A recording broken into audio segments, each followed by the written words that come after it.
මනුෂ්‍යත්වයේ සොඳුරු නවාතැන. මනුපියස මනුෂ්‍යත්වයේ සොඳුරු නවාතැන. අපි කතාබස් කරමින් හිටියේ මනුපියසේ නාවික ශේෂ්ත්‍රය තුළ තිබෙන රැකියා අවස්ථා සහ ඒ සඳහා යොමු වීම ඔබ යොමු කිරීම කියන තැනටයි අපි කතාබස් කරමින් හිටියේ. ලංකාවේ මේ වෙනකොට තියෙන්නේ අපි නාවික ඉංජිනේරුතුමා කිව්වා වගේ නැව් දෙකක් විතර.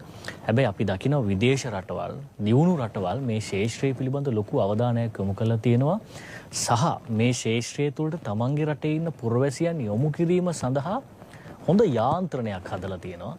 එතකොට දැන් නාවික ශේෂ්ත්‍රය ගත්තම රටක් විදිහට අපිට තියෙන නැව් දෙකයි නම්. එතකොට මේ අපි සාගර විශ්වවිද්‍යාලය එහෙම නැත්නම් මේ තියෙන පෞද්ගලික විශ්වවිද්‍යාල එහෙම නැත්නම් මේ රාජ්‍ය මට්ටමින් අපේ තරුණයෝ පුහුණු කරලා එක්ස්පීරියන්ස් ගන්න තැනක් නැත්නම් ඔන්න අපිට ලොකු ප්‍රශ්නාර්ථයක් එනවා. ඒක හරියට නිකන් වෘත්තීය පුහුණු අධිකාරියේ පුහුණු පාඨමාලා දීලා එළියට දානවා වගේ මෙලෝ දෙයක් නැහැ. මොකද්ද කරන්න කියලා අදහසක් නැති වෙනවා වගේ. මම කියන්නේ මේ රටට වෙච්ච දේ කියන්නේ. අපි භූමියේ ඉඳන් කතා කළොත් ඇත්ත තත්ත්වේ. නමුත් මේ ඇත්තට මොකද්ද මෙතන උනේ දැන්? රටක් විදිහට නාවික ශේෂ්ත්‍රය පිළිබඳ ඇයි අපි අවධානයක් යොමු කළේ නැත්තේ? ඒක টොප් එකේ තිබුණා. එහෙම නැත්නම් අපි කියන්නේ මේ හොඳම අවස්ථාවේ තිබුණු කොයි කාලෙද? ඇයි ඒ අය නාවික ශේෂ්ත්‍රය පිළිබඳ ඒ කාලේ අවධානයක් යොමු කළේ? ඇයි දැන් මෙයාලා මේක ගැන අවධානය යොමු නොකරන්නේ? මේ නැගීමට සහ මේ පසුබෑමට හේතුව මොකක්ද මේ ජයතිලක මහත්තයා? හේතුව නම් ඉතින් කාරණා ගොඩක් තියෙන්න පුළුවන්. මෙහෙමයි. මුල ඉඳලම ගත්තොත් අපි දැන් ඇත්තටම තරුණයෝ ගොඩක් අතරමං වෙලා ඉන්නවා. දැන් මොකද પાස්පෝර්ට් කන්තෝරුවේ බැල දැක්කම ඔෆිස් එකේ ගියාම ඒකේ තියෙන කිව් එක කොච්චරක්ද කියලා කරවන්න. ඒකේ මෙහෙමද අපි රටක් විදිහට ලොකු දැන් මහ ලොකුට කිව්වට අපි තරුණයෝ රට යවන්න ඕන, රාජ්‍ය සේවකයෝ රට යවන්න ඕන කිව්වට මම හිතන්නේ මේවා කියන මේ ඇත්තටම පෞද්ගලිකව අපි තරුණ විදිහට ගත්තා ඊපස්සේ මෙහෙම කියන්න රටේ පාලකයෝ ලැජ්ජ වෙන්න ඕනේ මම නම් කියන්නේ. රටේ පාලකයෝ ඇත්තටම ලැජ්ජ වෙන්න ඕනේ උපාධිධාරීන්ට රට යන්න කියන්න. ඒ වගේම තරුණයන්ට රට යන්න කියන්නේ ඒ තමන්ගේ රටේ ගෙදරින් කෙනෙක් එළියට දානවා වගේනේ. ඉතින් මම කියන්නේ ඒ தත්ත්වේ නැතුව අර මේ ශේෂ්ත්‍රයේ නැගීම අවධානය යොමු වීම සහ මේ බැසීම කොහොමද ඉතිහාසය තුළ සිද්ධ වුනේ කියන එක. ඔව් ඉතිහාසය ගැන කියන්න ඉස්සෙල්ලා මම මෙහෙමයි මේ දැන් ওই තරුණ ගොඩක්ම දැන් අසන්න වෙලා ගොඩක් මේ වෙලා ඉන්නෝනේ. ඉතින් ඒ ඇයට සිහින ගොඩක් බොඳ වෙලා තියෙනවා. බොඳ වෙලා විභාගාතේ ගිහිල්ලා ඉන්න ඇයට මේ නාවක ශේෂ්ත්‍රය ගැන හොඳ අවබෝධයක් අරන් හිතට මේ අරන් කාගේ හරි මේ උපදේශයක් මේ විදිහට අරන් ඉවර වෙලා ඊට පස්සේ ඒ ක්ෂේත්‍රය යොමු වුණොත් අර නැති වෙච්ච සිහින ඔක්කොම ආය අලුතින් ඇති කර ගන්න පුළුවන්. අලුත්ම සිහින වලට යන්න පුළුවන්. තමන්ගේ ටාගට් එකට ආය අර ඉස්සලා හිටියටත් වැඩිය සමාජයට මේක එහෙම දෙයක් උනේ තමන්ගේ හොඳට වෙන්න පුළුවන්. ඒ කියන්නේ මේ ක්ෂේත්‍රයට අවතීර්ණ වෙලා මේකෙන් ඉහළට ගිහිල්ලා තැනකට එනකොට අපිට ඒ හරහා යම් පිරිසක් එනවා එතකොට නේද? ඔව් එතකොට ගොඩක්ම තමන්ගේ ඇචීව් කර ගන්න පුළුවන් තමන්ගේ අවශ්‍යතාව. ඒ කියන්නේ තිබ්බ සිහින. ඒ කියන්නේ දැන් අපි කියමු ඉස්ලාම මේ ශේත්‍රයට යනකොට ඩොලර් 1000ක විතර පඩියකට අඩුවම යන්න පුළුවන්. ඒ කියන්නේ මේ සාමාන්‍ය සීමල්ලා වගේ ගිහිල්ලා ඊළඟට මෙතන තව වැදගත් දෙයක් තියෙනවා තමයි 15ම ශ්‍රේණියක ගිය කෙනෙකුටත් කැප්ටන් කෙනෙකුට චීෆ් ඉංජිනේර තත්ත්වයට කවදා හරි යන්න පුළුවන්. ලොකු කාලයක් නෙවෙයි අවුරුදු 5ක් අතර ඒක අත්දැකීම් මත වෙන එකක්ද ක්වොලිෆිකේෂන් එක? නෑ මෙහෙමයි. ඉස්සල්ලා නැවීට මේ පුහුණුවක් ගන්න ඕනේ නැවේ. ඒ ශේත්‍රයේ පුහුණුව අරන් ඊළඟට තියෙනවා මේ කෝස් එකක් පොඩි මේකක් තියෙනවා වොච් කීපින් කියලා එකක්. ඊට පස්සේ ආයෙ තියෙනවා COP කියලා එකක් තියෙනවා. ඔහොමම ඊළඟට ආයෙ මාස 36ක් ඒ විදිහටම එක දිගට වැඩ කරපුවන ඊට පස්සේ යන්න පුළුවන් ක්ලාස් 3 එකට. ඒ කියන්නේ ඔෆිසර් රෑන්ක් එකට විභාගයක් කරන්න. ඩෙක් එකට හරි එන්ජින් හරි එහෙම යන්න පුළුවන්කමක් තියෙනවා. එතනින් පස්සේ මේ විභාගයක් ක්ලාස් 3 එකක් පාස් කරගත්තාට පස්සේ එතනින් ඔන්න දැන් අපතන ඩොලර් 10ක ඊට පස්සේ ඩොලර් 4000 පඩි ගන්න තත්ත්වයට එනවා. එතන තර්ඩ් එන්ජිනියර් කෙනෙක් තර්ඩ් ඔෆිසර් කෙනෙක් සෙකන්ඩ් ඔෆිසර් කෙනෙක් වගේ වුණාම අර ඩොලර් 10 ඒකට 4000ක් එනවා. ඊළඟට තව තියෙනවා මේ එන්ජින් පැත්තෙන් ගත්තොත් third engineer second engineer chief engineer ඒකට ඩොලර් මම කියන 4000ක් කියලා අර ඉස්සලාම අඩු. ඊළඟට ඩොලර් 7-8000ක් ඔහොම අරන් චීෆ් එන්ජිනියර් වෙනකොට හැබැයි ඒක ගොඩාක් කල් යන්නේ නැහැ. අවුරුදු 10ක ඇතුළත 10ක් 8ක් 9ක් ඇතුළත මේ අර ඩොලර් 10-15000 ගන්න තත්ත්වෙට එන්න පුළුවන්. පැහැදිලිව. අත්දැකීම මත. අත්දැකීම. ඔව්. ඉතින් ඒ තත්ත්වෙට එන්න පුළුවන්. ඒක මේ වගේම ඇවිල්ලා අන්තිම මේ ඩෙක් පැත්තෙන් ගියොත් සෙකන්ඩ් ඔෆිසර් චීෆ් ඔෆිසර් ඊළඟට කැප්ටන්. ඒක තත්ත්වෙට එනකොට කැප්ටන් කියන්නේ නැවේ අයිතිකාරයා. අයිතිකාරයා වගේ. ඇත්තට මුහුදට දාපු නැවේ අයිතිකාරයා ඇත්තටම කැප්ටන්. එයාට මේ නීති රාමුවක් යටතේ එයාට ඕන ඇක්ෂන් එකක් ගන්න පුළුවන්. පදිසි අවස්ථාවවලදී ඒක කරගන්න පුළුවන්. එතකොට දැන් අපිට දැන් ප්‍රධානම දේ ප්‍රශ්නේ වෙලා තියෙන්නේ මේ ස්කෝල වලින් අවුට් වෙන කට්ටිය, මැරින් ස්කූල් වලින් අවුට් වෙන කට්ටිය හරි රාජ්‍ය හරි පුද්ගල කම්සෙන් හරි අවුට් වෙන කට්ටියට අර පිටරට කට්ටිය පිටරට කම්පැනි මේ එක්ස්පීරියන්ස් එකක් නැතුව නවකට ගන්න ටිකක් මැලි කරනවා. ටිකක් අමාරුයි. මොකද ඒ කට්ටිය මොකද ඒ රෑන්ක් එකේ යාගේ තනතුර තව කෙනෙක් කරන්නේ නැහැ. එයාට අයිති තියෙනවා නම් එයා ඒක අනිවාර්යයෙන්ම කරන්න පුහුණුව තියෙන්න ඕන. ඉතින් අලුතෙන්ම ගිය කෙනෙකුට ඒ පුහුණුවක් නැහැ නේ. ඒ හින්දා පිටරට නම් කම්පැනි ටිකක් මැලි කරනවා අලුතෙන්ම කට්ටිය ගන්න. ඉතින් ඒ ප්‍රයිවට් ඒජන්සි වල මේ මිනිසුන්ට කොහොම හරි කතා කරලා වැඩි ගාණක් දීලා පොඩ්ඩක් කොහොම මේකින් ඉතින් ටිකක් යනවා. ඒරන්ට ගොඩක් කට්ටියට අර වගේ මේකක් නැතුව යන ටිකක් අමාරුකමක් තියෙනවා. ඉතින් ඒකට හොඳම විකල්පය තමයි අපි ටිකක් අතීතය ගැන කතා කරොත්. ඒකට හොඳම විකල්පයක් තිබ්බා. විකල්පයක් ගැන මේ විදිහට වැඩ කරපු කාලයක් තිබ්බා. ඒ කාලේ ගැන කියනවා නම් මට කියන්න පුළුවන් 70 දශකේ. 70 දශකේ එනකල් අපිට මේ යොදන ඒවා මේ අපේ කියන්නේ නිදාසෙන් පස්සේ අපිට තිබ්බට වෙළඳ නැව් තිබ්බේ නැහැ. 70 දශකේ එනකල්. 70 දශකේ එනකල් වෙළඳ නැව් තිබ්බේ නැහැ. එතකොට ගොඩක් අය ඉතින් 70 දශකේ කියන්නේ අඳුරු කාලයක් විදිහට ගණන් ගන්නන්නේ. ඒ වුණාට ඒකේ තියෙන හොඳ පැත්ත මම හිතන්නේ ඒක කොහෙවත් කතා වෙන්නේ නැති කියලා. ඇත්තටම කියනවා නම් අපි ලංකාවට හොඳම පැත්තක් හොඳම දෙයක් ඒ කාලේ වුණා 1971. 71 කතා මතක් කරනකොට වෙන දේවල් නෑ අපිට මතක් වෙන්නේ. ඒ වුණාට 71 ජූනි මාසේ 6 වෙනිදා ඒවකට හිටපු රජයකින් ආරම්භ කරා ලංකා නැව් සංස්ථාව කියලා එකක්. එතකොට අපිට ජූනි මාසේ 11 වෙනිදා ගෙනාවා ලංකා රාණි කියලා නෞකාවක්. විශාල නෞකාවක් ලංකාවට ගෙනාවා. පළවෙනි නෞකාව. පළවෙනි නෞකාව තමයි ලංකා රාණි වෙළඳ නැවක්. නෞකාවක් ගෙනාවා. ඊට පස්සේ ඉක්මනට වගේ තව ගෙනාවා රත්න රාණි, කල්යාණි, සාන්ති, තම්මැන්නා, කීර්ති, සාගරිකා. ඔය වගේ නව් 10ක්. අපිට විශාල නෞකා 10ක් ගෙනාවා අපිට. නෞකා 10ක් ගෙල්ලා එතකොට අපිට ගේනකොට අපි ලංකාවේ මේ ඒකට මේ සේවය කරන්න ක්‍රූ එකක් මේ සේවක සූදානම් කරලා හිටියේ නෑ. පුහුණු කරලා හිටියේ නෑ. එහෙනම් පුහුණු කරන ඉස්කෝල තිබෙත් නෑ ඒ කාලේ. හරි. එතකොට කරේ මොකද්ද මේ අලුතෙන් පුහුණු වින් ආයතන පටන් ගත්තා. ඒ කියන්නේ දැන් ඔය මම කිව්ව විදියට කටුබෙත කැම්පස් එකෙන් පටන් ගත්තා. ඊළඟට ඔය සාගර විශ්වවිද්‍යාලය TTI කියලා සාගර විශ්වවිද්‍යාලය ළඟදී පටන් ගත්තා. ඉතින් TTI ඒ වගේ අංශ කීපයක් පටන් අරන් ඊළඟට දැන් අර ඒ ඔෆිසර්ස්ලාට ගොඩක් අයට ප්‍රූව් එකට ඒ තරම්ම මාස 3-4ක පුහුණුවක් දීලා එහෙම නැත්නම් කෙලින්ම පුහුණුවක් නැතත් සමහරු අර પાස්පෝර්ට් එක තියෙනවා නම් CDC එකත් එක්ක මේ නවගොල්ට ගත්තා ඒ කාලේ. ඒ ප්‍රායෝගික පුහුණුව ප්‍රදාන කරගන්න.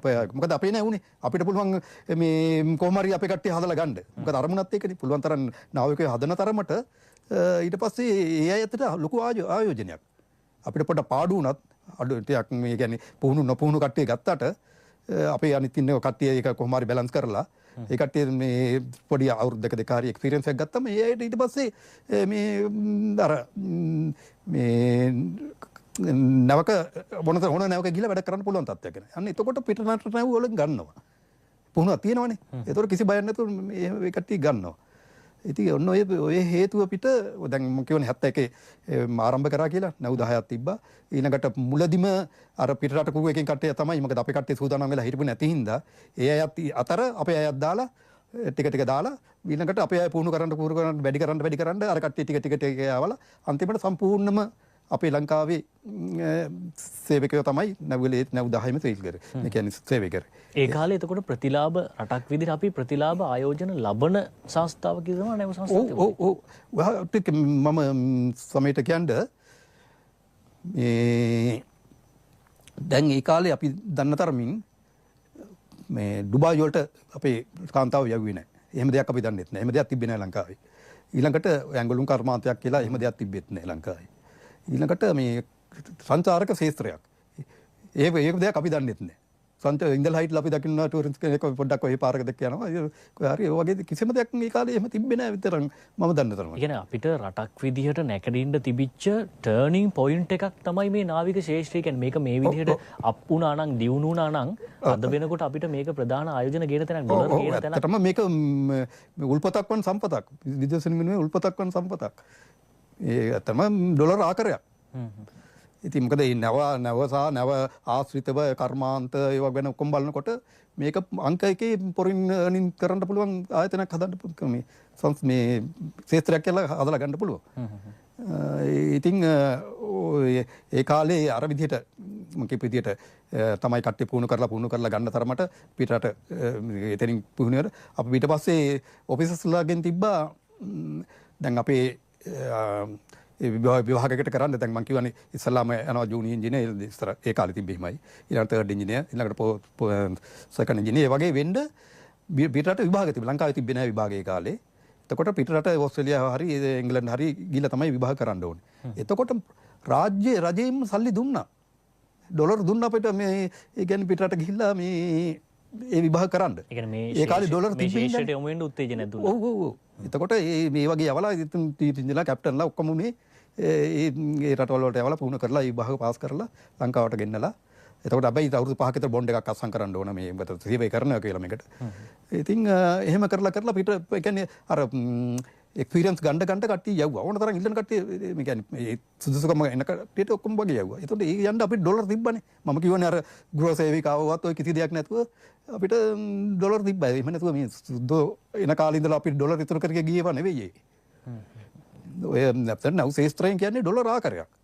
අපි මේ කියන්නේ දැන් අපි ආපනයන ආනයන දැන් බලන්න මේ මාතේ මේ අපි මේ කාමරේ බැලුවොත් මේකේ අපි ලංකාවේ හදන්න නැති දෙයක් නැත්තම් ඔක්කොම රටින් ගෙනාපුවනේ නැවකින් ගෙනාපු දෙයක් මේ හැම දෙයක්ම නැවකින් ගෙනාපු දෙයක් හරිද ඉතින් ඕවා ගේන්න නිකන් නෙවෙයි සල්ලි දෙන්න ඕනේ ඕවා ගෙන්නන්න නේද ඒ වගේම තමයි ලංකාවේ හදන දෙයක් නැත්තම් පිටරට යවන්න එතකොට ඒව නැව් පුරවලා බඩු ගෙනියන්න ඒවට ඩොලර් දෙන්න ඕන. සහ මේක නාවික කේන්ද්‍රස්ථානයක් නිසා අපට විශේෂයෙන් පහසුකම් තිබෙනවා නේද? නාවික මාර්ග නිසා. ඔව්. ඒතර මේක අයිලන්ඩ් එකක් ඉඳලා ගොඩක්ම නාවික ශාස්ත්‍රයට ඒ වගේම ලංකාව පල්ලෙහායින් යනවා දවස් ගානක් නැව් දවස් ගානේ. ඉතින් ඒව බලනකොට මේ අපිට ඔය ශාස්ත්‍රයේ නැව් යන ඒවා අපිට ඇදලා ගන්න පුළුවන් ක්‍රම තියෙනවා. මේ කියන්නේ ඩොක්යාඩ් එහෙම දාලා එහෙම නැත්නම් නැව් රිපෙයාර් එහෙම දාගෙන. අපේ ඩොක්යාඩ් මේ වෙනකොට නැද්ද? ඩොක්යාඩ් තියෙනවද අපේ ලංකාවේ? අපිට තියෙනවා ඩොක්යාඩ් එකක් කියලා තියෙන්නේ. ඒ වුණාට ඒකේ නැව් තටංගන 4ක් විතර කියන්නේ නැව් දෙක වගේ දාන්න පුළුවන්. ඒවටත් හැබැයි දැන් ඉන්දියාවේ නැව් එහෙම අපේ ගොඩක් රිපෙයාර් කරනවා. ඒ වුණාට අපි වේටින් ලිස්ට් එකක ඉන්න ඕනේ. නවත් දාගන්න. ඒ කියන්නේ මේ දාන්න ඉඩක් නැහැ අපිට වැඩි. ඉතින් ඇත්තටම අපිට නැව් තටංගාංගන එහෙම තිබ්බනම් ඔය නැව් ඔක්කොම ගොඩාක් ඒවා අපිට ගන්න පුළුවන්. මොකද ඒ හරහා ලොකු රැකියා අවස්ථාව නිර්මාණය වෙනවා නේද? රැකියා අවස්ථාව කියන්නේ දැන් ඩොක්යාඩ් එකේ වැඩ කරන 3000ක් සේවකයෝ ඉන්නවා ඩොක්යාඩ් එකේ අපි. ඉතින් ඒ වගේ තව නැව් තටංගන ටිකක් දැම්මනම් අඩු ගානේ අපිට සේවකයෝ හොයාගන්න බැරි නම් ඉන්දියාවෙන් ගෙන්නනවා. දැන් මේ වෙල්ඩර්ස්ලා පිටස්ලා මේ ඉන්දියාවෙන් ඇවිල්ලා අපි වැඩ කරන්නේ. ඉතින් ඩ්‍රයි ඩොක් දානකින් කියන්නේ නැව් තටංගන දානක වාසියක් කියන්නේ මම ගිහිල්ලා තියෙනවා මේ මෝල්ටා කියන රටක්. ඒක ඇවිල්ලා මැප් එකේ පෙන්නන්නේ තිතක් වගේ. ඒ වගේම තමයි සිංගප්පූරුව. ඔය දෙකේ නැව් කර්මාන්තේ ඉහළින්ම කරනවා. ඔය ඩොක්යාඩ්. මම කියන්නේ ඔය මෝල්ටා කියන රටේ රට වටේට වගේ තියෙන ඩ්‍රයි ඩොක්. මොකද මට ඒක එක්ස්පීරියන්ස් එකක් තියෙනවා. අපි මම වැඩ කරා තෙල් නැවක. ටොන් ලක්ෂ 1.5ක් ඒකේ ගෙන යන්න පුළුවන්. ඒ නැවේ මේකට කියන්නේ සුපර් ටැංකර් කියලා. ඉතින් ඒ නැවේ බොයිලර් එකක් පිච්චිලා ඉවරලා බොයිලර් එක මේ වෙලා තිබිලා ඊට පස්සේ බොයිලර් එකක් අලුතෙන්ම දාගන්න ගියේ මෝල්ටා කියන රටට. මේ මෝල්ටා රටට ගියාම රට අපි මාසයක් එකමාරක් විතර එතන හිටියා මේ තියෙන බොයිලර් එක අයින් කරලා මේක අලුත් එක දාගන්නකොට. එතකොට මට දැක ගන්න හම්බුණා මේ බටේට තියෙන නැව් තටංගන කොච්චර තියෙනවද කියලා. ඒ කියන්නේ AI ගැන අවධානය යොමු කරලා තියෙනවා නේද? ඔව්. එතකොට මේ ප්‍රධාන ආදායමක් තමයි නැව් රිපෙයාරින්. නැව් ශේත්‍රය. එතකොට ඒ අය බලන්න ඉතින් කොච්චර ඩොලර් ප්‍රමාණයක් එනවද කියලා. මාස ගාණක් නැවක් ඒ ඩොක් එකේ තියෙනකොට. මට ඊළඟ තියෙන ප්‍රශ්නයක් දැන් අපි නැව් 10ක් 70 විතර අපි නැව් ශේෂ්ත්‍රයේ මේ ලොකු දියුණුවක් ඇහිලා ඊට පස්සේ නැව් දෙකක් වෙනකොට අර නැව් ටිකට මොකද උනේ ඒක ගිලිලා ගියාද මොකක්ද උනේ ඒක මේ ගියම් කාලයකදී නෑ 70 දශකයේ මේ පුරාවටත් ඊළඟට 80 දශකයේ මුල් භාගයේ වෙනකොටත් ওই නැව් ටිකක් තිබ්බා හැබැයි ටික අඩු වෙගෙන ගියා අඩු වුණේ කියන්නේ වික්කා මෙහෙමයි ඒවකට හිටපු අයගේ තීරණවල් එක තීරණවල් එක වෙන්න ඇති අර නැව් පරණයි අපි අලුත් ඒවා ගෙන්නනවා හරි එහෙම කියලා කොහොම හරි ඒක ඒ වැඩේ ඊතරම්ම සාර්ථකත්වයක් වෙන්න අලුත් නැව් ගෙනාවා ඇත්තම කියනවනම් අලුත් නැව් ලංකාවට ගෙනාවට ඒ නැව් වල සාර්ථකත්වයක් පෙන්වුවේ නැහැ ඉතින් ඒවා ඉක්මනින් ඒවා විකුණලා දාන්න උනා ඉතින් ඔන්න ඔය වගේ දේවල් වුණා එහෙම නැතුව අර ශේත්‍රයේ දිගටම ගියා නම් දැන් මෙහෙම දෙයක් කරා මුල ඉඳලාම මම කියවනේ අපේ පුහුණු කිරිල්ල වේගවත් කරා කියලා කට්ටියව අර නැව් ටිකට නැව් 10ට දාන්න. හැබැයි ඊට පස්සේ අපිට අතිරික්තයක් ආවා. පුහුණු කිරිල්ල වැඩි වෙනවා. එහෙම වැඩි වෙනකොට මොකක්ද දන්නව කරේ? ආණ්ඩුවෙන්ම අපිට නැව් හොයලා දුන්නා. අපි මම ඇත්තටම නැව් සංස්ථාවෙන් පස්සේ මම ඉස්සෙල්ලාම ගියා මේ ඊශ්‍රායල් නැව් කම්පැනි එකට සිම් ලයින් කියලා. මට ඉස්සෙල්ලාම ඒක හොයලා දුන්නේ අපේ ආණ්ඩුවෙන්. ආණ්ඩුවෙන් කියන සිපින් ඔෆිස් එකේ එතන මේ අපි සුසුකම් තියෙන කාලේට කතා කරලා ඊට පස්සේ ඉන්ටර්විව් එකක් තියලා ඒකෙනින් ආයෙ තෝරගන්නවා. තෝරගන්න තමයි අපි යවන්නේ. එතෙන්දි මට සිම් ලයින් එක ඊශ්‍රායල් කම්පැනියක්. ඒකදී ඒකට යන්න හම්බුණා ඒ කම්පැනියට. ඊට පස්සේ ඒක ඇත්තටම ලංකාවට වැඩි 4-5 ගුණයක් පඩිත් වැඩි. හරි. එතකොට ඒකට ගිය හැටි ඒකේ ප්‍රතිලාභ ගොඩාක් තිබ්බා. ඒ ඇත්තටම කියන්නේ මම හිටපු ඒ කම්පැනියේ තිබ්බ ඔක්කොම UMS කියලා නැව. අන්මෑන්. හවස 5න් පස්සේ එන්ජින් රූම් එකේ කවුරුත් නැහැ. ඔක්කොම ඔටෝ. හරි. එතකොට හවස 5න් පස්සේ අපිට ප්‍රී ඇත්තටම ඉංජිනේර්ස්ලා දෙන්නෙක් ඉන්නවනේ දෙන්න බෙදාගෙන අද දවසේ මම තමයි ස්ටෑන්ඩ් බයි. ඒ අරින්ට එන්ජින් රූම් එකට යන්න අවශ්‍ය නැහැ. අවශ්‍ය එකමක් තුනොත් අපේ කාමරවල තියෙන එලාම් සිස්ටම් ඒවා වැඩ කරනවා. එතකොට ගිහිල්ලා බලනවා මොකක්ද වෙලා තියෙන්නේ කියලා. ඒ අරින්ට හවස 5න් පස්සේ අපි එතෙන්දී තව දෙයක් වුණා. මට මගේ ගෙදර අය ෆැමිලි එක මේ ගෙදරින් මගෙන් ඈත් වුණා කියලා ප්‍රශ්නයක් වුණේ නැහැ ගොඩක් වෙලාවට. මොකද ඒ කාලේ අපිට තිබ්බ අපේ නෝනමලා ළමයින් ඒ කියන්නේ අපේ ෆැමිලි එක ඒ නංගවල ගෙන යන්න පුළුවන්. එතකොට මම මගේ නෝනාගේ ඉන්න කාලයක්ම ඊළඟට මගේ පුතත් එක්ක ඒකට එහෙම ගියා. එතකොට ඉතින් ඇත්තටම ඒකේ තව ඉන්න කැප්ටන්ලා චීෆ් ඉන්ජිනේර්ලාගේ තව ඉන්න මේ ඔෆිසර්ස්ලාගේ මේ අයත් එහෙම හිටියා. එතකොට මේක මේ පිටරටක ගියා කියලා මේ නැත්නම් අපි ගෙදරින් ඈත් වුණා කියලා දෙයක් දැනුන්නේ නැහැ. ඉතින් ඒ පහසුකම් ඒ කාලේ තිබ්බා. ඉතින් ඒ වගේ මම ඒ කම්පැනියේ 9-14ක විතර හිටියා. ඉතින් හැම කාලෙම මට මේක හම්බුණා. ඊළඟට මේ අවුරුදු 15ක් විතර ඔක්කොම බලනකොට ඒ කම්පැනි මේක එකම කම්පැනි හිටියා. ඉතින් ඒ කාලේ ඒ විදිහට මම කියන්නේ අතිරික්තයක් කියන්නේ ඉංජිනේර්ස්ලා ඔෆිසර්ස්ලා හරියට මේ රේටින් කට්ටිය වැඩි වුණ හැටි කෙලින්ම පිටරට නැව හොයලා දුන්නා. ඕවත් කාලයක් යනකොට බාර දුන්නා ප්‍රයිවට් ඒජන්සි වලට. ඊට පස්සේ ප්‍රයිවට් ඒජන්සි වලට කියන්නේ ආණ්ඩුවෙන් කරන එක නැවතුණා. අපි ඒකට 7-5ක්වත් අපි ආයි කරලා නැහැ. අර සම්පූර්ණ මූලික කෝස් එක කරන්නවත් අපි 7-5ක්වත් ආයි කරලා අපිට ගාණක් දුන්නා. පුංචි බාධා කිරීමක් අපිට තව විනාඩි 10ක් විතර තියෙන. අපිට ගොඩාක් කරුණු කතා කරන්න තියෙනවා. ඔබෙන් ගොඩක් කරුණු අත්දැකීම් දැන් ඔබ මේ ශාස්ත්‍රයේ හිටපු කෙනෙක් විදිහට අපිට ගොඩක් දේවල් දැනගන්න තියෙනවා. දැන් අපි මේ ශාස්ත්‍රයේ තුල තියෙන මේ වැටුප කොහොමද? තෘප්තිමත් වැටුපක් ලැබෙනවද? කොහොමද අපි අවම රැකියා අවස්ථාවේ ඉඳන් ඉහළම රැකියා අවස්ථාව දක්වා මොන වගේ වැටුපක්ද ලැබෙන්නේ? ඔව් මෙහෙමයි. දැන් මම කියවනේ මේකේ තල දෙකක් තියෙනවා කියලා. එකක් තියෙනවා ඔෆිසර්ස්ලාගෙන් ආරම්භ වෙලා කියන්නේ කෙඩෙට් ඔෆිසර් ඉංජිනේර් කෙඩෙට් කියන්නේ ඔෆිසර් වගේ මේ කියන්නේ මේ ඔෆිසර්ස්ලා පැත්තට යන එක පැත්තක් තියෙනවා. ඊළඟට අඩුම රෑන්ක් එකේ ඉඳලා ෆීමන්ලා යන පටන් ගන්නවක තියෙන මාස 4 කෝස් එකක් කරලා මම කියවනේ. ඉස්සලාම මේ ට්‍රේනින් ඔයිල එහෙම නැත්නම් ට්‍රේනින් AB වගේ එහෙම ගිහිල්ලා තමයි එතනින් පටන් ගන්න. එතකොට ඒ ටික යනකොට ඒ අයගේ අඩුම අයගේ ඩොලර් 1000කට කිට්ටු වෙන්න වගේ සමහරට සමහර ඩොලර් කියන අපේ ලංකා මුදලින් රුපියල් ලක්ෂ 3.70ක් විතර වගේ මේ වගේ ගාණක් මෙයා වෙනවා. මම කිව්වේ සාමාන්‍ය ගාණ. සමහරට ඩොලර් 400ටත් යන ඒවා තියෙනවා. ඒක ඔෆිසර් කෙනෙක්ට එතකොට ඒ තමයි පටන් ගන්නම අර පල්ලෙහාම රෑන්ක් එකේ කට්ටියට. ඔෆිසර් කෙනෙක්ගෙන් මේ කියන්නේ මේ දැන් අපි කෙඩෙට් ඔෆිසර් කෙනෙක් වගේ ගිහිල්ලා ඊළඟට තර්ඩ් ඔෆිසර් වගේ මේ පටන් ගන්නකොට ඩොලර් කොමාරි 3000කින් වගේ 3000කින් විතර පටන් ගන්න. එතකොට ලක්ෂ කීයද 7-8ක් විතරනේ. 7-8ක් විතර 10 හැටියට. ඔව්. ඒ වගේ පටන් ගන්නමක් වෙනවා. ඩොලර් 3000 සමහරට 2-3000ක් තියෙනවා. ඉතින් අර වගේ අපි කියමු 2500 3000 වගේ කියලා. ඒක තමයි ආරම්භයේ ඔෆිසර් කෙනෙකුට. ඊළඟට ඒක යනවා ඩොලර් 10-15000 විතර වෙනකල් ඊටත් එහා යන බුලු දැන් එක්ස්පීරියන්ස් එකත් එක්ක යනවා. එක්ස්පීරියන්ස් එක දැන් රෑන්ක් එකත් එක්ක කියන්නේ මේ ඩෙක් එකේ ඔෆිසර්ස්ලා විදිහට ගත්තොත් සෙකන්ඩ් ඔෆිසර්, චීෆ් ඔෆිසර්, ඊළඟට කැප්ටන් ඔය වගේ තත් වෙනකොට අර වගේ පඩි සීමාවක් තියෙනවා. හරි. එතකොට මේ ඉංජිනේර්ලා පැත්තෙන් ගියත් එහෙමයි third engineer, second engineer, chief engineer වගේ වෙනකොට අර වගේ පඩියකට එන්න පුළුවන්. කොහමද අවුරුදු 6-7ක් ඇතුළත ඒ අර පල්ලෙහාම ඩොලර් 1000 ගත්තේ මනුස්සයාට ඩොලර් ඔය විදිහට 10,000-15000ක් ගන්න තත්ත්වෙට එන්න පුළුවන්. අවුරුදු 7-8ක් වගේ එක අර තමන්ගේ හැකියාව අනුව තමයි නිකන් නෙවෙයි දෙන්නේ. ඒ විභාග ටික කරලා ඉස්සරහට ගියෝ. ඉතින් අර මම කියන්නේ දැන් අපි කියමු කැම්පස් ගිහලා භාගයට නැවතිච්ච කෙනෙක් ඉන්නවා කියලා. මගේ ජීවිතේම ඉවරයි කියලා හිතන්නේ. ඒ වුණාට මේ වගේ එකට පල්ලෙහාම රෑන්ක් එකකට ගියත් තව දන්නවා අවුරුදු 6-7කින් විතර මට මෙතෙන් යන්න පුළුවන් කියලා. ඒතකොට ඒ නැතිවිච්ච සිහින ආයෙම අලුත් කරගන්න පුළුවන්. අලුත් තරුණයන්ට හොඳ අවස්ථාවක් වුණා අපි දැනුවත් කළා අද දවසේ මනුපේසි අපි තව එක දෙයක්. ඒ තමයි මේ ලංකාවේ නැව් ශේෂ්ත්‍රය දියුණු කරන්න මොන වගේ ව්‍යුහාත්මක වෙනස්කම් රාජ්‍ය යාන්ත්‍රණය තුල කළ යුතුයි කියලාද මේ ඔබතුමා දශක කීපයක මේ ශේෂ්ත්‍රය තුල අත්දැකීම් තිනවා සහ විදේශ රටවල ක්‍රූ එක දැකලා තිනවා විදේශ රටවල කරලා තියෙන ව්‍යුහාත්මක යාන්ත්‍රණ ඒ ප්‍රතිපත්ති නීතිමය රාම ඔබතුමා දැකලා ඇති. ඒ පහසුව ඒ රටවල හදලා තිනවා. ලංකාවෙත් මෙන්න මේ වගේ ශේෂ්ත්‍ර පිළිබඳව මෙන්න මේ වගේ වෙනස්කම් පිළිබඳව යම් ඉගියක් ඔබතුමාට දෙන්න පුළුවන් මේ වගේ වෙනස් වුණා නම් ලංකාවේ තරුණ තරුණියට අවස්ථාවක් ලැබෙයි රට දියුණු කරන්න පුළුවන් වෙයි.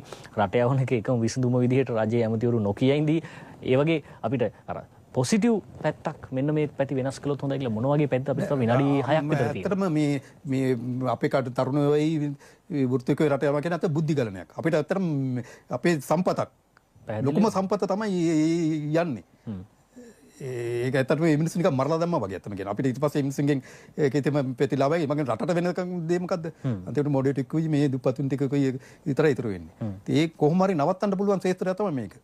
මේ මොන වගේ තැන්ද වෙනස් කරන්න ඕනේ මේ ජයතිලි? එතන හරියටම බලනවද මට එක එක රටවල් වල එක්ස්පීරියන්ස් එක බලනකොට දැන් පිලිපීනය වගේ රටේ ප්‍රධානම ආදායම තමයි මේ නැව් වලට මිනිස්සු සපයලා ක්‍රූ එක සපයලා. ඒකට මම අතන ලෝකෙ ගිය නැව් රටවල් එක බලනකොට නැව් දැකලා තියෙනව පිලිපීන් කෙනෙක් සීමන් කෙනෙක් නැති නැවක් හොයාගන්න අමාරුයි. ඒ තරම් ඉන්නවා පිලිපීන්. ඒ කියන්නේ ලෝකයට පිලිපීන්ස්ලා දීලා. ඔව් පිලිපීන් දෙලා තියෙන ආණ්ඩුවෙන්මයි. ගවර්න්මන්ට් එකෙන් දීලා කියන්නේ එයාට පෙන්ෂන් එකක් පවා දෙනවා. ඒ වගේම පුළුවන් තරම් නැව් කම්පැනි පිට ගිහිල්ලා හොයලා දීලා තියෙනවා. එයාට. ඉතින් දැන් ලංකාවෙත් කරනවා නම් කරන්න තියෙන පළවෙනිම දේ තමයි අපිට මම කියවනේ නැවට මේ කියන්නේ අපි මොන කෝස් එක කරත් අපිට පුහුණුවක් නැහැ කියලා. ඒතකොට පළවෙනිම අපිට අඩුව තමයි නැව්. අර 70 දශකයේ තිබ්බනේ මම කියව නැව් 10. ඒ වගේ නැව් ටිකක් අරන් දැම්මා නම් නැව් ටිකක් ගන්නවා කියන එක සල්ලි වලටම එකවර ගන්න අවශ්‍ය නැහැ. අපිට අවශ්‍ය ඕනනම් මේ ලීස් කරලා ගන්න පුළුවන්. එහෙම නැත්නම් අපිට කුලියට ගන්න පුළුවන්. කාලයකට. අතන කුලියට ගන්න පුළුවන් ලාභයි. හැබැයි ඒ ගත්තත් කුලියට ගත්තත් අපිට ප්‍රතිලාභ වැඩි. මොකද අපේ ආනයන අපනයන ක්ෂේත්‍රයේ ටික ඔක්කොම කරන්න පුළුවන්. රැකියා අවස්ථාවල් නිර්මාණය වෙනවා. දැන් ඒ කාලේ පෙරදිග පැත්තෙන් කෙලවරටම ගියා. ওই පැත්තේ හරි පෙරදිග ජපාන සිංගප්පූරු පෙර රවුම ඔක්කොම ඔස්ට්‍රේලියාව රවුම යනවා. මේ පැත්තෙන් ස්වීඩන් දෙන්මාර්කය එංගලන්තේ යුරෝපය ප්‍රංශේ ඔය හැම රටකටම අපි මම මේ කියන්නේ සංස්ථාවෙන්ම මං ගිහිල්ලා තියෙනවා. ඒ කියන්නේ ඒ රටවල් එක්ක ඒ හැම රටක් එක්කම අපේ මේ වෙළඳ ගණන් තිබ්බා ඒ කාලේ. හරි එතකොට අපිට විශාල විදේශ විනිමයක් අපිට ඩොලර් ආවා. ඒ භාණ්ඩ ප්‍රමාණය කළා. ඒ වගේම අපි අර ෆැක්ටරි එක සීමන්ලා හදනවා වගේ ෆැක්ටරි එක යමක් නිෂ්පාදනය කරනවා වගේ අපි සීමන්ලා නිෂ්පාදනය කරා මේ නැව් වලින්. අර කෝසයක් කරලා එන ඇයට රැකියා දීලා පුහුණු කට්ටියනේ ඉන්නේ ඉස්සෙල්ලම. ඒයට අපි ගවර්න්මන්ට් එක කොහොම හරි කට්ටියත් එක්ක ඉන්න අයත් එක්ක කතා මෙයා කරගෙන ඒ කියන්නේ නුපුහුණුවට කමන්නේ අපි මෙයා කොහොම හරි හදලා ගන්නවා කියන විදිහට අරන් ඒ ඇයට දිරිමත් කරලා ඒ ඇයට පුහුණු කරලා අවුරුද්දක් දෙකක් පුහුණුවට පස්සේ හොඳටම ඇති. පිටරට නැවල ලොකු ගානකට යන්න පුළුවන්. ඉතින් ඒ තත්ත්වේ තමයි පළවෙනිම කරන්න තියෙන්නේ අපිට නැව් ටිකක් ගන්න ඕන ලංකාවට. මොන විදියකින් හරි නැව් ටිකක් ගන්න. ඒ කියන්නේ 70 දශකේ නැව් 10ක් ගන්න පුළුවන් වුණාට දැන් ගන්න බැරි කමක් නැති වෙන්න විදියක් නැහැ නේ. ගන්න ඕන පළවෙනිම එක. ඊට පස්සේ පුළුවන් තරම් අර වගේ සීමන්ලා ට්‍රේන් කරලා ඒ වගේම රාජ්‍ය අනුග්‍රහය ලෝක වටේ ගිහිල්ලා ඒ කාලේ ගිහිල්ලා තමයි අපිට නැව් හොයලා දෙන්නේ. මම කියන්නේ මේ ෂිපින් කෝපරේෂන් එකකින් පස්සේ මට පිටරට නවක් හොයලා දුන්නේ මේකෙන්ම කියලා මේ ආණ්ඩුවෙන් කියන නාවික අමාත්‍යාංශය කියලා අපි වෙනම තියෙනවා. අමාත්‍යාංශයෙන් තමයි මේ හැමදේම කරන්න ඕනේ. එතකොට මම තමයි දන්නේ අමාත්‍යාංශයක් විදිහට කාර්යාංශයක් විදිහට මේක තියෙනවා කියලා. මොකද අපි අහලා නැහැ නේ මේවා. එතකොට පළවෙනිම මම කිව්වේ නැව් ගන්න ඕනේ. ඊළඟට පුළුවන් තරම් මේ වගේ මේ කට්ටිය ට්‍රේන් කරලා එතකොට ඔන්න කොච්චර ට්‍රේන් කරනවද කමන්නේ. දැන් මොයි ප්‍රයිවට් කැම්පස් වලින් එහෙම ට්‍රේන් කරලා එළියට දාපුවම යන්න දන්නන්නේ නැහැ. තියෙනවා ඉතින් වැඩි ගණන් ගෙව එහෙම යන්න වෙනවා. ඉතින් ඒ තත්ත්වේ නැති වෙනවා අර අපිට නැව් තිබ්බනම්. ඒවට කෙලින්ම ගන්නවානේ පුහුණුවක් නැතු වුණත් ඒ කට්ටිය අරන් කොහොම හරි පුහුණු කරලා එතකොට ඒ නැව් ගන්න එක තමයි පළවෙනි එක කරන්න ඕනේ. ඊළඟට අපිට පුළුවන් නම් මොකද ලංකාව වටේ නැව් ගොඩාක් දවසට යනවා 10 ගණක්. ඒක යනක කොහොමරි ඔය අම්බන්තොට හරහාම යනවා. එතකොට ඔය නැව් ඇදලා ගන්න පුළුවන් දෙයක් තමයි නැව් වල මෙතට මම කිය ඩොක්යාඩ්. තව පුළුවන් තරම් මම කිව්වා අර මෝල්ටා රටේ වගේ මෝල්ටා රටේ වටේම තියෙනවා සිංගප්පූරේ හරියට තියෙනවා. ඒතකොට ඔය ඒ කම්පැනි වලින් මේ නැව් අපිට ගන්න පුළුවන්. නැත්නම් මොකද අපේ මේ තියෙන මේ ඩොක්යාඩ් එකට මේ දැන්ට වේටින් ලිස්ට් එකේ ඉන්න ඕනේ නැව් දාගන්න. ඉතින් දැන් ඉන්දියන් නැව් වගේක් තියෙනවා නැව් ඉන්දියන් නැව් මේ ෂිපින් කෝපරේෂන් එකේම ඒවයි ඉන්න ඕනේ. ඊළඟට අපේ නැව් තියෙනවා මේ ඔය සප්ලයි කරන නැව් වගේක් එහෙම. ඉතින් ඒවා එහෙම කාලයක් ඉන්න ඕනේ මේ මේකට ඉඩ නැතුව. ඉතින් ඒ ඩ්‍රයි ඩොක් එහෙම හදලා තිබ්බනම් තව පුළුවන් තරම් වැඩිතර මම කියන්නේ පළවෙනිම නැව් ගන්න ඕනේ. ඊට පස්සේ ඩොක් කියන්නේ නැව් තටක් ගන්න පුළුවන් තරම් දාන්න ඕනේ. ඊළඟට අපි පිටරට මම පිට අවුට් හාබර් එකේ අපිට කියන්නේ බරයින් පිට ඈත නව ගොඩක් නවත්තගෙන ඉන්නවා. හරි? මේ කියන්නේ ඒ අය සමහර විට ඒකයි ටාටර් හරියන කාලේ හරි එහෙම නැත්නම් මොන හරි ඒකයි තියෙන ප්‍රෝග්‍රෑම් හරියන කාලේ පිටින් නවත්තා ඉන්නවා. හැබැයි ඒ අයට ලොකු ගෙවීමක් කරන්න අවශ්‍ය නැහැ ලංකාවට. ටිකක් ඇතුළට ආවොත් විතරක් ගෙවන්න වෙනවා. ඒ අරන්ට ඇත ඉන්නකොට නෑ. ඒ හින්දා ඒ කට්ටිය නවත්තා ඉන්නවා. අර එහෙම මොන හරි මේ මොන හරි තාට වෙන කාලේ හරි එහෙම. ඒතකොට ඒ අයට අපිට පුළුවන් මොන හරි සප්ලයි කරන්න. අපිට ඇත්තට දැනට අපි තෙල් වතුර එහෙම සප්ලයි කරනවා ගොඩක් ඒවට. ඒ වුණාට මම කියන්නේ ඒවට අමතරව මොකද නැගුල ඉන්න මිනිස්සු හරි ප්‍රෙෂර් එකකින් ඉන්නේ. මාස ගණන් සමහර මුහුදේ ඉන්නවා තමන්ගේ අවශ්‍යතාවයන් ඉටු කරගන්න විදියක් නැහැ. රටකට දැන් ඉස්සර වගේ නෙවෙයි. ඔය දැන් කන්ටේනර් නැවුවාට පස්සේ මේ පෝට් එකේ ස්ටේ එක හරි අඩුයි. පැය 4යි 5යි නැත්නම් දවසයි ඒ වගේ තියෙන්නේ. එතකොට ගොඩ බිමවත් යන්න වෙලාවක් හම්බ වෙන්නේ. එතකොට දැන් ඩුබායි වගේ මම අර ලබලා තියෙන එක්ස්පීරියන්ස් එක බලනකොට ඩුබායි තියෙනවා මේකට හොඳ විකල්පයක්. මොකද්ද? අපි මේ පෙරිය එකක්. ඒක ඇත්තටම පොඩි සුපර් මාකට් එකක්. ඒ පොඩි සුපර් මාකට් එක මේ ලොකු නැවක් වගේ එකක්. ඒක ෂිප් එකක්. ඔව් ෂිප් එකක්. ඒ ෂිප් එකේ සුපර් මාකට් එකක් ඇතුලේ තියෙනවා. ඒක අරන් ඒ නව් වටේට යනවා.